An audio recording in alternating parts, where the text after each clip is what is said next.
मुंबई गोवा महामार्गाचे काम आणि त्यामुळे होणाऱ्या त्रासाविरोधात कोकणवासियांचा संताप आता उफाळून आला आहे। आज लोणेरे ते कोलाड मार्गावर सरकारची तिरडी मोर्चा काढून शासनाच्या निष्क्रियतेचा जोरदार निषेध करण्यात आला। तब्बल 17 वर्षे या महामार्गाचे काम रखडले असल्याने नागरिकांना प्रचंड मनस्ताप सहन करावा लागत आहे। कोकण जन आंदोलन समितीच्या वतीने रुपेश दर्गे यांच्या नेतृत्वाखाली हा मोर्चा काढण्यात आला।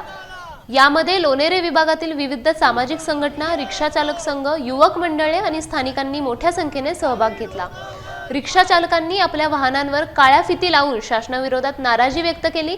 मोर्चा दरम्यान गेंड्याच्या कातडीचे सरकार हाय, मुंबई गोवा मार्ग कधी पूर्ण होणार अशा घोषणांनी परिसर दणाणून सोडला। अपूर्ण कामामुळे सातत्याने होणारे अपघात, वाढलेली वाहतूक कोंडी, व्यापाऱ्यांचे आर्थिक नुकसान आणि प्रवाशांचा मानसिक त्रास याकडे आंदोलनकर्त्यांनी लक्ष वेधले। निवडणुका आल्या की आश्वासने दिली जातात आणि निवडणुका गेल्या की कामे थांबतात असा आरोप स्थानिक नेत्यांनी केला। जर हे काम लवकर पूर्ण झाले नाही तर याहून तीव्र आंदोलन छेडण्याचा इशारा जन आंदोलन समितीने दिला आहे।